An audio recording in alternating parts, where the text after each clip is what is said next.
Let's get an assessment from Dr. Ariel Cohen, Senior Fellow at Atlantic Council. Dr. Cohen, 3 months into this war, who's winning? Is it Russia, which is still persisting with its offensive, or is it Ukraine, which continues to resist?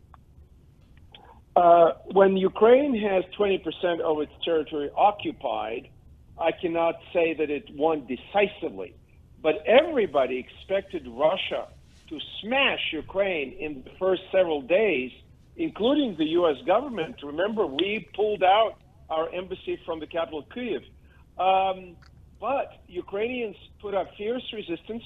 I compare this war with the war in 1939, 1940 between the Soviet Union and Finland, when Finland had to give up some of its territory, but at the same time saved its independence when other countries such as the Baltic states, Lithuania, Latvia, Estonia, lost their independence.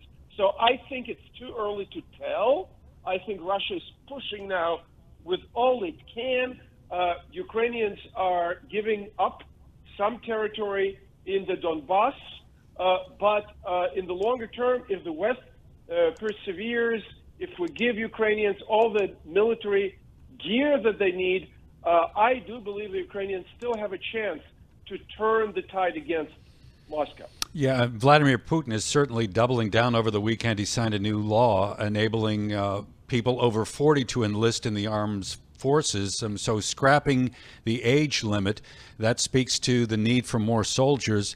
And I would imagine that he's intent on continuing to fight for a while longer. I mean, is this going to be something that, at least in the near term, removes the possibility of any type of negotiated settlement?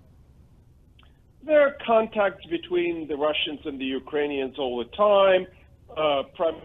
President Erdogan of Turkey is trying to play a role. However, Russia still believes that with enough mobilization, with enough push, they can exhaust Ukraine. After all, I just checked the numbers. For 2021, the Ukrainian GDP was between 155 to 165 billion dollars. Russia's GDP is 10 times bigger. However, the West collectively is more than 12 times bigger than Russia. So if the West continues shipping war material to Ukraine does have a chance. Ukrainians are defending their houses, their homes, their children, and their women that, unfortunately, I have to tell you, were raped en masse and killed, murdered by the Russians in what appears to be war crimes. So Ukraine has an upper hand in terms of military spirit, but Russia has more resources.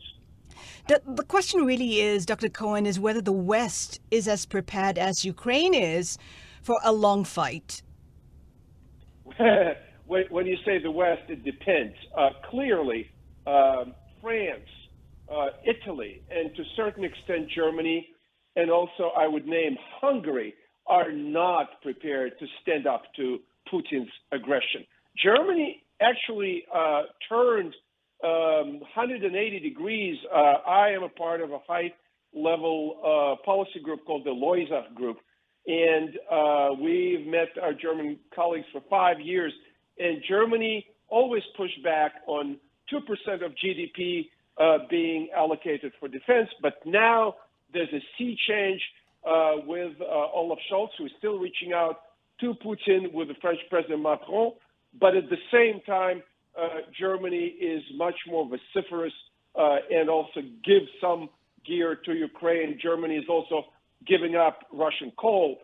They will give up Russian oil purchases till the end of the year. Unfortunately, with natural gas, they locked themselves into a strategic dependence, and it'll take probably about 5 years till 2027 to divest themselves from the Russian gas. Yes, and Hungary, we've spoken about this in the past, is not really signing off on that plan to kind of decouple from energy I think more broadly. Right.